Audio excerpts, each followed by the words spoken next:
అల్లూరు జిల్లాలో ఆదివాసీ ట్రస్ట్ పేరుతో జరిగిన కోట్ల రూపాయల కుంభకోణాన్ని ప్రైమ్9 వెలుగులోకి తీసుకొచ్చింది. ఆదివాసీ ట్రస్ట్ చైర్మన్ దాదాపు 100 కోట్ల రూపాయలు గిరిజనుల నుంచి ఐడీల పేరుతో వసూలు చేసి అక్రమాలకు పాల్పడ్డాడు.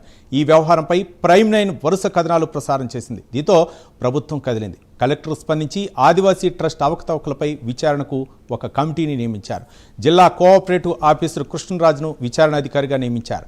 ట్రస్ట్ అక్రమాలపై సమగ్ర దర్యాప్తు జరపాలని ఆదేశించారు.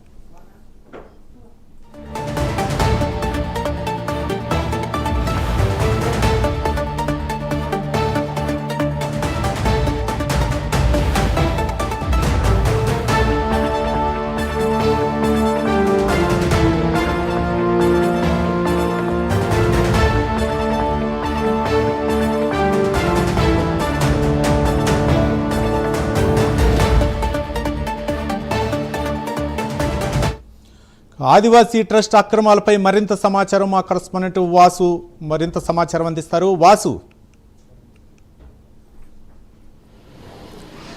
రవి, ఆదివాసీ ట్రస్ట్కి సంబంధించి మొత్తం కూడా ప్రైమ్9 వెలుగులోకి తేవడంతో అల్లూరు జిల్లాలో సంచలనంగా మారింది. మొత్తం కూడా దాదాపు 100 కోట్ల వరకు ఉండొచ్చు అని కూడా గిరిజన బాధితులు అయితే చెప్తున్నారు. మొత్తం కూడా బాధితులందరూ కూడా ఏకం అవుతున్నారు. దాదాపు ఒక 4-5 రోజులుగా కూడా ప్రైమ్9 వరుస కథనాలు ఇవ్వడంతో అంతా కూడా స్పందించే పరిస్థితి కనిపిస్తుంది. ప్రభుత్వం కూడా కదిలింది, అధికారులు కూడా కదిలారు. భారీ ఎత్తున ఇంకా బాధితులు వివిధ ప్రాంతాల నుంచి బయటకు వస్తున్నారు.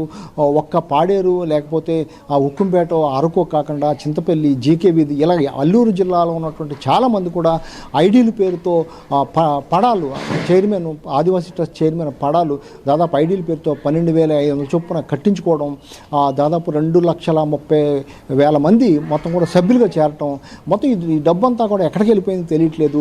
మొత్తం కూడా 12,500 రూపాయలు కడితే నెల కూడా శాశ్వతంగా జీవితాంతం 3,000 ఇస్తాను నమ్మించి అనేక సమావేశాలు ఏర్పాటు చేసి భారీ బహిరంగ సభలు పెట్టి మొత్తం అమాయకమైన గిరిజనులు అందరూ కూడా మాయ చేసి మోసం చేసి దాదాపు 100 కోట్లు వసూలు చేసినట్టుగా తెలిసింది. దీనిపై ప్రైమ్9 వరుస కథనాలతో వాళ్ళు కూడా బాధితులు కూడా గిరిజనులు 100ల సంఖ్యలో పోలీస్ స్టేషన్లు ఆశ్రయించి ఎక్కడికక్కడ కేసులు పెట్టే పరిస్థితి కనిపిస్తుంది.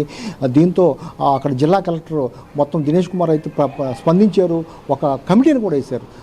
జిల్లా రిజిస్టర్ ఆఫీసర్ ఆధ్వర్యంలో 2 రిజిస్టర్లను అప్పచెప్పి మొత్తం కూడా దీని మీద సమగ్రమైన విచారణ జరిపి నివేదిక ఇవ్వాలని కూడా కోరటం జరిగింది. ఇందులో భాగంగానే వాళ్ళంతా కూడా ఆ పనిలో ఉన్నారు. మరోవైపు రేపు నుంచి అయితే ఇంకా బాధితులు బయటకు వస్తున్నారు. తాము కూడా మోసపోయి బయటకు వస్తున్నారు. రేపు నుంచి అందరూ కూడా పోలీస్ స్టేషన్లో కంప్లైంట్లు ఇవ్వడానికి, కలెక్టరేట్లోను, ఎంఆర్ఓ ఆఫీస్లోను, ఆర్డీఓ ఆఫీస్లోను ఎక్కడికక్కడ కంప్లైంట్లు ఇవ్వడం సిద్ధమవుతున్నారు. రేపు నుంచి బాధితులంతా కూడా రోడ్డు ఎక్కడానికి సిద్ధమవుతున్నారు. తాము పోగొట్టుకున్న డబ్బుల్ని అతని నుంచి వసూలు చేయాలి. మా దగ్గర నుంచి అమాయకులైన మా దగ్గర నుంచి వసూలు చేసినటువంటి కోట్లాది రూపాయలతో అతను భారీ భవంతులు కట్టుకుంటున్నాడు. అటు చింతపల్లిలోను, మరోవైపు పాడేరులోను ఇలాగ అనేక చోట్ల భవనాలు కట్టుకుంటున్నాడు.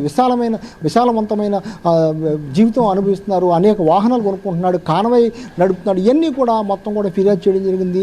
ఒక్క నెల వీళ్ళకి 3,000 ఇవ్వాలంటేనే వీళ్ళు అట్రాక్ట్ అవ్వలేదు. వీళ్ళ పిల్లల్ని చదివిస్తామని చెప్పారు, రోడ్లు వేస్తామని చెప్పారు, మంచినీటి సమస్య తీరుతామని చెప్పారు. ఇవన్నీ కూడా చెప్పి మోసపోయారు. ఈ విషయంలో పవన్ కళ్యాణ్ కలెక్ట్ చేసుకోవాలని వాళ్ళందరూ కూడా కోరే పరిస్థితి కనిపిస్తుంది. ఇప్పటికే కలెక్టర్ అయితే స్పందించారు, కలెక్టర్ అయితే కమిటీ వేశారు. ఈ కమిటీ ద్వారా ఒక నివేదిక ఇచ్చిన అనంతరం కూడా ఈ నివేదిక ఆధారంగా ఎవరెవరు ఇందులో ఇన్వాల్వ్ అయ్యారు వీళ్ళందరూ కూడా చర్యలు తీసుకునే అవకాశం ఉంది. Ravi. Right, thank you Vasu.